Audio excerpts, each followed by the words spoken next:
talk to you today about inference, in particular the difference between deductive and inductive inference. The basic concept behind inference is that of an argument, drawing conclusions from information that we're given. You could say that an argument is a connected series of statements leading to a conclusion. Let's suppose we think of inference as a matter of drawing a conclusion from information that we have. We can do so in ways that are reasonable, do so in ways that are unreasonable. Sometimes that information really does support that conclusion. Sometimes it doesn't. There might be degrees of support. So let's talk about the two basic kinds of inference. The first kind is deductive inference. Deductive inference is distinctive. It's the kind we find in a lot of logic, in mathematics, in some of the sciences. It is concerned primarily with the concept of validity.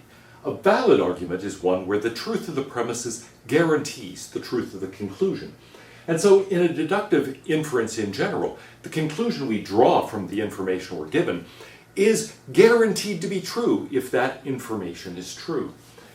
Now, that guarantee makes deductive inference importantly different from some other kinds of inference. Notice also that deductive inference is monotonic. What I mean by that is that additional information cannot lead us to overturn a conclusion. We've got a certain body of information, and as long as that's fixed, the truth of the conclusion is guaranteed. Now, of course, it might turn out that the information itself is bad, that we withdraw certain claims and no longer have that as part of our body of information. So subtracting things from that body of information might overturn a conclusion. But adding things to it will never do that. After all, the truth of the premises, the truth of that information guarantees the truth of the conclusion. Finding out additional facts can never undermine it. All of that is true in a deductive inference. So what are some examples of deductive inference? So here's an example. The children went outside and rode their bicycles. It follows that the children went outside. It follows that the children rode their bicycles. Those things have to be true if it's true that the children went outside and rode their bicycles. Here's a nice example of a mathematical inference that is deductive in form. Let's prove that the square root of 2 is irrational. So, we're going to have a little theorem. Square root of 2 is irrational. This is going to be what logicians call an indirect proof. We're going to assume that the square root of 2 is rational and try to prove a contradiction on the basis of that. So we're going to assume something, we're going to show that it leads to an absurdity. Sometimes this is called a reduction to absurdity, a reductio ad absurdum. And then we're going to conclude, okay, so the assumption we started out with is false. So we'll start by saying that the square root of 2 is rational. What does that mean? It can be expressed as the ratio of two whole numbers. And we can always put those in lowest terms. So we could say that the square root of 2 is equal to, let's say, m over n, where that is a fraction in its lowest terms. Now we can do a little algebra. That means n times the square root of 2 is equal to m. And so let's square both sides of that equation. We get 2n squared equals m squared.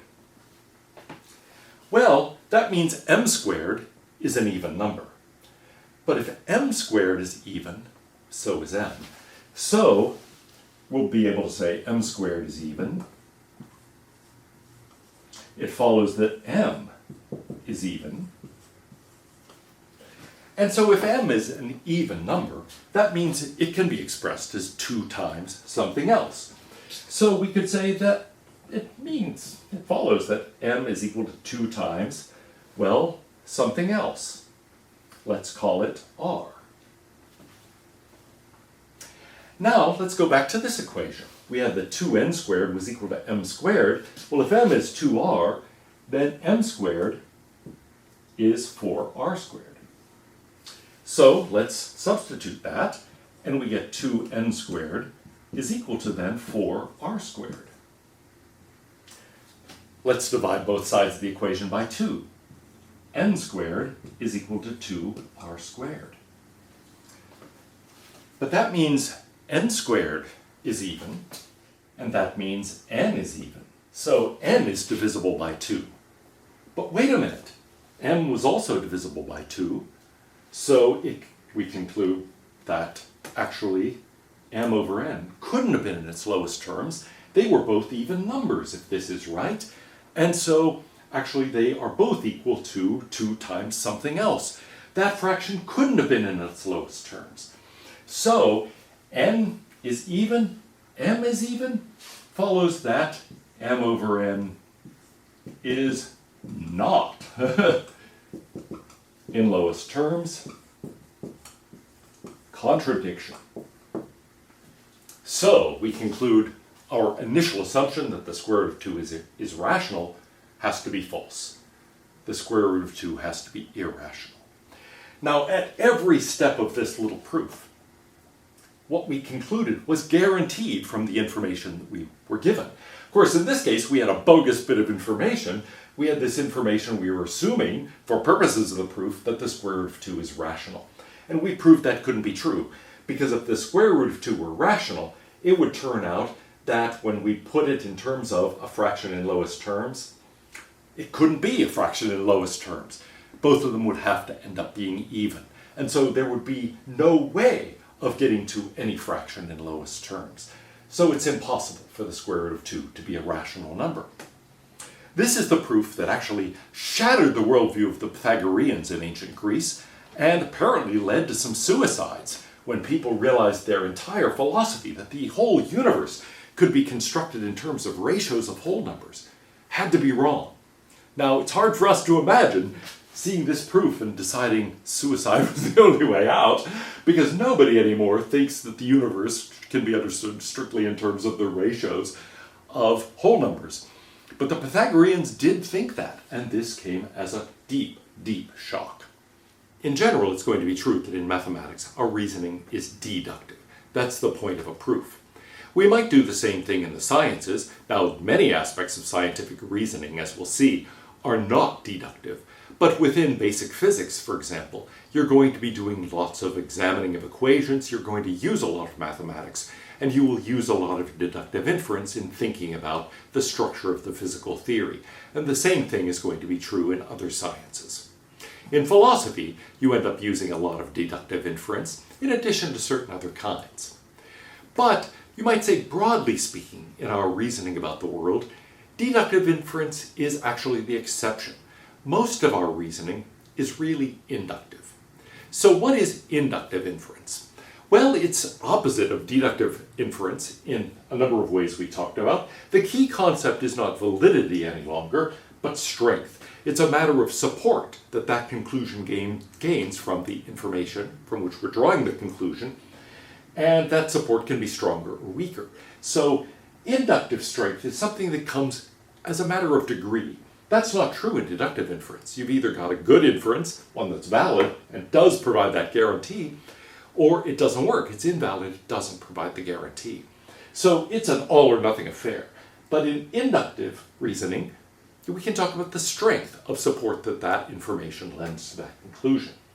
There is no guarantee in inductive inference. It could be that all the information you have is true, and still that conclusion is false. Nevertheless, it's supported in some way by that information. It's a plausible thing to conclude. It's a reasonable inference to draw. But on the other hand, it's not guaranteed to be true. And that makes inference of this kind non-monotonic.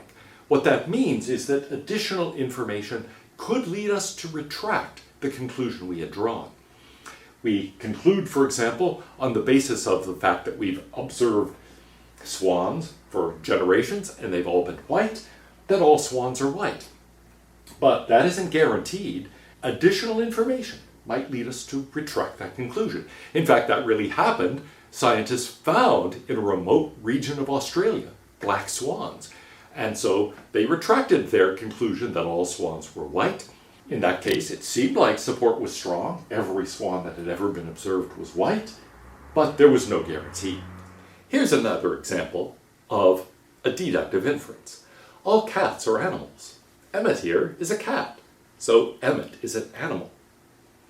We could also draw an inductive inference about Emmett.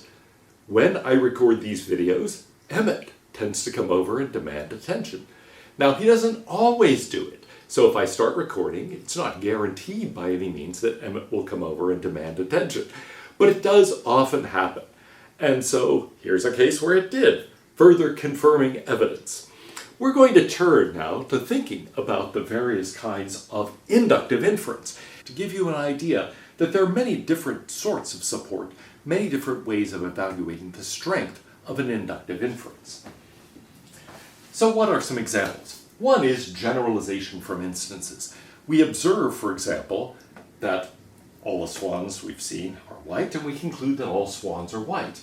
Or we see a bunch of things that go a certain way, and we conclude that the future is going to be like the past, that it's going to keep going that way. So I keep noticing, for example, that every time it rains, the swimming pool pH gets thrown off a little bit.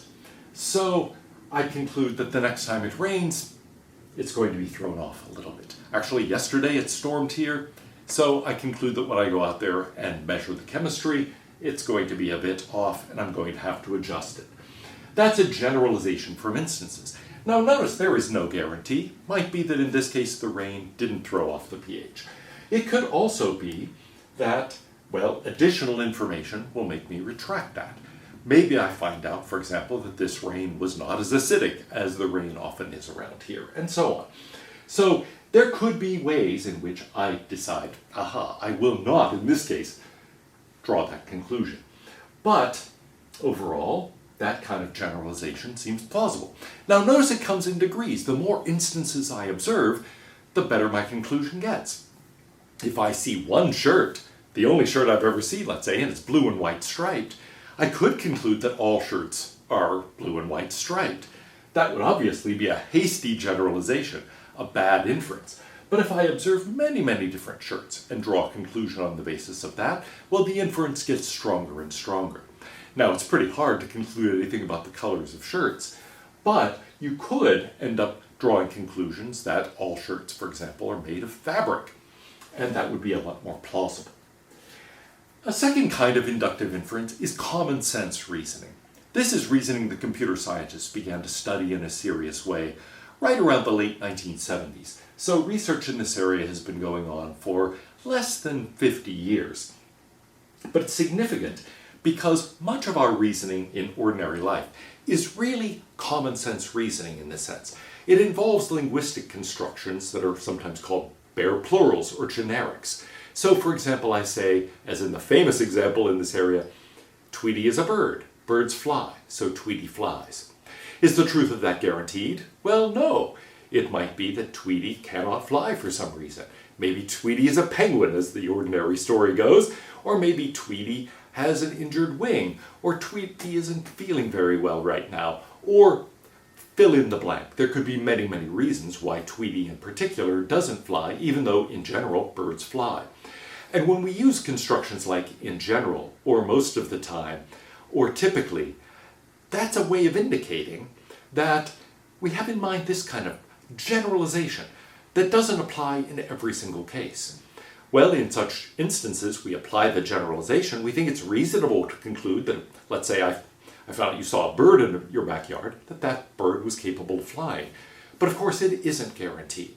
This kind of reasoning doesn't just happen when we have linguistic signals, like generally, typically, in most cases, and so on, or bare plurals like trucks, as in trucks are noisy. Not every truck maybe is noisy, but most trucks are. And so if I find out that a truck went down the road, I'm likely to conclude that it made a lot of noise. Verbs can also indicate this when they're in the present tense. So a good example here is, yes, I can say cats purr, and I'm generalizing about cats. Might not be true of every single cat, but it's true of many. But I can also say Emmett purrs, or if I hold him too long, Emmett bites my finger, like that. And in that instance, oh, all right, buddy. And there, I'm talking about a particular animal, but I'm talking about the way that animal generally behaves. Similarly, if I say John runs on Tuesdays and Thursdays, then I'm not saying he goes out running every single Tuesday and Thursday. It's not guaranteed. But I am expressing a generalization about what John does. And verb forms in that present tense often express that kind of idea of what's regular, what's typical, what generally happens. A third kind of inductive inference is causal inference. So, for example, I might recognize that there's a causal relationship between lightning and thunder. I see lightning, I expect thunder. I draw the inference that thunder is likely to occur. I conversely might hear thunder, and perhaps I can't see outside, but I'm thinking there must have been lightning. So I can infer from the cause to the effect. I can go from effect to cause, thinking I hear the thunder, there must have been lightning. Maybe I see many instances of lightning and then thunder. And I don't just generalize from the instances and say, thunder often follows lightning. I might actually conclude there is a causal relationship between lightning and thunder. And so any of those forms of causal inference that have this inductive character, I might get additional evidence that would lead me to withdraw that. Maybe, for example, I see the lightning, but it turns out it's too far away. I never hear the thunder. Or maybe I hear what I think is thunder, and it turns out not really to be thunder because it wasn't caused by lightning. It was some kind of boom caused by an airplane, let's say, or something else. So these kinds of causal relationships are often rather hard to reason about. And additional information might make me change my mind about what is causing what. A fourth kind, analogy. I often reason on the basis of analogy, and scientists often reason on the basis of analogy. For the last 100 years, scientists, thinking about the structure of the atom, for example, have used the analogy of the solar system, where the nucleus is in the position of the sun, and electrons go around the nucleus in something like the way that the planets revolve around the sun. Medical research often uses these kinds of arguments from analogy. You might find out, for example, that something has beneficial effects when mice are given the drug and decide that, well, it's worth trying that on humans. Now, of course, it's not guaranteed that it will work in the same way for human beings, but you might test the drug on mice partly to find out, does it have this effect? And if it does, then you might think it lends some support to the idea that it will work for human beings. What are some other examples of inductive inference? Well, some of them directly involve probability and statistics, where we try to be precise about our measures of strength. So I might walk up to the roulette table, for example, and calculate my probability of winning. Or I might think statistically about modeling an economy. Let's say, looking at a variety of economic statistics, putting them together in some kind of model to draw inferences about what might happen in the future if interest rates change, for example, or tax rates change, and so on and so forth. So all of those are forms of inductive inference where we try to adopt precise measures of strength and look at the relationships among quantities. A sixth kind is scientific confirmation. I formulate a hypothesis. I then do some observations. I conduct some experiments. I want to find out whether my hypothesis is supported or not. Well, I look at the implications, often using some deductive reasoning as well as some inductive reasoning, to decide what I should observe in this case if my theory is correct, if my hypothesis is correct. And then I find out whether that really happens. I draw inferences. If it doesn't happen, I conclude that there's something wrong in my hypothesis, or at least in some of the assumptions I use to draw that inference from those hypotheses. That tends to be deductive in form. After all, if I get something that turns out to be false, there was something wrong up here to the extent that my inference was deductive. But let's say I get confirmation. That is to say, things are as I predicted they would be. That doesn't deductively prove that my hypothesis is correct, but it does lend it some inductive support. So in general, if I formulate a hypothesis or I have a theory, it makes certain predictions, and then I examine and find out those predictions actually came true, well, it doesn't constitute anything like a deductive proof that my hypothesis or theory is correct. But it does lend it support. It does strengthen my inference to that theory or hypothesis. A final kind of inductive argument I want to talk about is inference to the best explanation. Sometimes I look at a body of information and I think, what's the best explanation for all of this? Last Thursday, for example, I walked out of my house there were lots of leaves scattered about the yard, and a large tree branch was actually blocking my path. Well, I think, what on earth happened here? Now, there are many hypotheses that could explain all of that. Maybe somebody came along with a fire hose and wet everything down and concentrated it on a branch and knocked it down. Maybe an airplane flew too low, etc. But the most plausible explanation is there was a storm overnight, and it must have knocked that down at a time when I wasn't awake to hear it. Well, that is indeed what I concluded, and it seems like an entirely reasonable conclusion. Now, notice in this case, additional information could lead me to actually retract that conclusion. Somebody else said, wow, did you see that airplane fly so low, knocking some trees off branches, or branches knocking some branches off trees? Then I'm going to say, oh no, and I change my mind, right? So I could find out additional information. There's no guarantee that that explanation is the best or that it's the correct explanation. But it does seem plausible, given the information I have, that that is the most likely explanation. That's the best explanation. In science, this is used all the time. We look at the patient's symptoms, for example, and we think, what is the best explanation for that? And the physician will conclude, okay, I think you have X, Y, or Z. And in those cases, it's because that seems the best explanation for the symptoms. Guaranteed? Well, no. Additional information might lead the doctor to change his or her mind.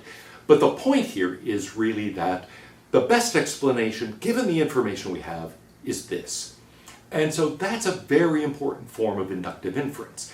It takes place all the time in everyday life, in science, in medicine, in a wide variety of fields. We look at the data, we look at the information, we draw a conclusion that seems to us the most likely conclusion, the most plausible conclusion. If we were detectives, we'd do the same thing. Most of what Sherlock Holmes calls deduction is actually not deduction at all. It's really inference, and often inference is the best explanation. Here we have some puzzling information, a puzzling situation. What's the best explanation for all of that? And Holmes is often very creative and very clever in coming up with explanations that other people wouldn't even have thought of, let alone recognize as the best explanation of the data. Let me summarize just a couple of key points. Inference comes in many varieties. The two basic kinds, deductive, where we've got a guarantee that our conclusion is correct if the information we're basing it on is correct. Additional information can't possibly undermine that. Of course, retracting some of the information might, but adding more information can't. Inductive arguments are very different. In these kinds of inferences, it's a matter of degree. We can get additional information that will add to the strength of our conclusion or detract from the strength of that inference. There is no guarantee, and additional information might lead us to withdraw that conclusion altogether. It comes in many different varieties, everything from generalizing on the basis of some instances to common sense reasoning about what generally, typically occurs, causal inferences, going from cause to effect or vice versa, analogy, the use of models, the use of statistics and probability, thinking in terms of confirming or disconfirming scientific theories, and then drawing conclusions about what seems to be the best explanation for the information that we're given. I hope this has been illuminating. Throughout all of these videos, we're going to be talking about inferences using inferences. So think in the background about which of those inferences are deductive, which are inductive, and when it would matter.